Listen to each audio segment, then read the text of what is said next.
આજે પણ યાદ છે એ મહાસંગ્રામ, આજે પણ યાદ છે એ મહાસંગ્રામના સૈનિકો, દેશના સપૂતો, કોંગ્રેસના આગેવાનો, કાર્યકરો.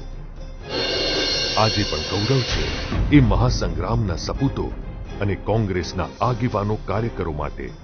ગુજરાત રાજ્યના સર્જનમાં કોંગ્રેસના વિરાટ કાર્યોની આ છે એક ઝલક.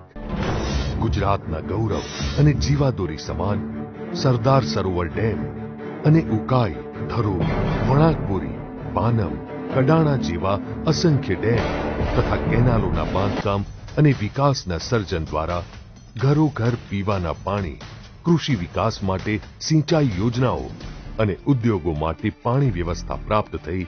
કોંગ્રેસ સરકારના સમયમાં ગુજરાત અને દેશની ભાવિ પેઢી માટે શૈક્ષણિક સંસ્થાઓ અને એકમો જેવા કે Gujarat university, MS university, Bhavnagar university, દક્ષિણ ગુજરાત વીર નર્મદ યુનિવર્સિટી, ઉત્તર ગુજરાત હેમચંદ્રાચાર્ય યુનિવર્સિટી તેમજ અસંખ્ય યુનિવર્સિટીઓ અને IIM, IIT, NID, SEP, NIFT, IGNOU જેવા વિશ્વવિખ્યાત સંસ્થાનો રાજ્યમાં મજબૂત માળખાકીય સુવિધાઓ જેવી કે નેશનલ હાઈવે અને અન્ય રોડ, કંડલા, મુદ્રા, પીપાવાવ જેવા બંદરોનો વિકાસ અને વિશ્વ જેની નોંધ લે છે તેવી અમૂલ ડેરી તેમજ સુમૂલ, સાબર, બનાસ, દૂધસાગર, મધુર, સરબોત્તર, રાજકોટ, બરોડા જેવા સેંકડો સહકારી ડેરી ઉદ્યોગોની સ્થાપનામાં મહત્વનો ભાગ હતો કોંગ્રેસ સરકારનો. દૂરંદેશી સાથે ભારતીયતા અને ગુજરાતીપણાના સમાનાર્થી હતા કોંગ્રેસના દિગ્ગજો. ગુજરાતનું ગૌરવ, ગુજરાતનું સર્જન, તે જ કોંગ્રેસનો સંકલ્પ રહ્યો છે. કોંગ્રેસ એક એવી વિરાસત જેની સાથે આપણે સૌ મહાત્મા ગાંધીના વચને સ્વાતંત્ર્ય પ્રાપ્તિ માટે ઘરબાર છોડી સત્યાગ્રહના માર્ગે નીકળી પડ્યા હતા. કોંગ્રેસ એક એવી વિરાસત જેની સાથે આપણે સૌ સરદાર વલ્લભભાઈ પટેલની આગેવાની હેઠળ આંદોલનમાં સક્રિય થયા હતા. કોંગ્રેસ એક એવી વિરાસત જેની સાથે આપણે સૌ પંડિત જવાહરલાલ નહેરુની દીર્ઘદ્રષ્ટિ અને વિશ્વાસના બળે વિશ્વ સાથે કદમ મિલાવવા તૈયાર થઈ રહ્યા હતા. પરંતુ ગુજરાત સર્જનના સમૃદ્ધ કાળમાં એક આભાસી અને જૂઠથી લથબથ ભાજપના 2 દાયકાએ ગુજરાતની સમૃદ્ધ સર્જન યાત્રા અટકાવી અને શરૂ કર્યો એક જૂઠથી ભરેલો ખેલ. ગુજરાત સર્જનની ગૌરવ ગાથામાં સીમાચિહ્નો ઉમેરવાની જગ્યાએ MOUના અસ્પષ્ટ, ભરમાવનારા આંકડા અને અવાસ્તવિક ચિત્રો દ્વારા વણથંભ્યા જૂઠની વાતો કરી. કોંગ્રેસ સરકાર દ્વારા ચાલી રહેલી અવિરત આગળ વધતી કૂચને બ્રેક લગાવી ગુજરાત વિકાસની ગતિશીલતા મંદ કરી. અંતે છવાઈ હતાશા, ઘોર હતાશા.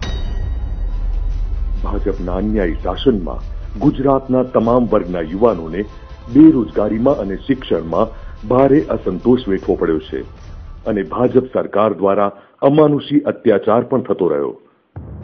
આ ભાજપ સરકારના આ કૃષિ રથ ના કૃષિ મેળા એ અમારી ખેડૂતોની કફોડી પરિસ્થિતિની મજાક નહીં તો બીજું શું છે? મને તો કોઈ આશા દેખાતી નહીં આ ભાજપ સરકારમાં. અરે શાંઘાઈ બનાવવાની વાત જવા દો. આજે શહેરને પ્રાથમિક સુવિધાઓ ના આપી શકતા આ ભાજપના સત્તાધીશોને શું કહેવું? અમને તો કોઈ હોપ નથી દેખાતી ભાજપ સરકારમાં. પીવાનું ચોખ્ખું પાણી ના આપે, સમયસર પાણી ના આપે તો આને કેવી રીતે લોકોનું હિત સાચવતી સરકાર કહેવાય? હવે તો મને કોઈ આશા નથી આ ભાજપ સરકાર પાસે.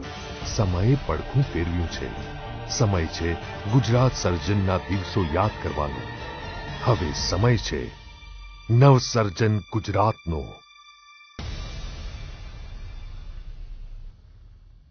જે કોંગ્રેસે આપણા ગુજરાત રાજ્યનું સર્જન કરેલું તે જ કોંગ્રેસ કરી શકશે ગુજરાત રાજ્યનું નવસર્જન.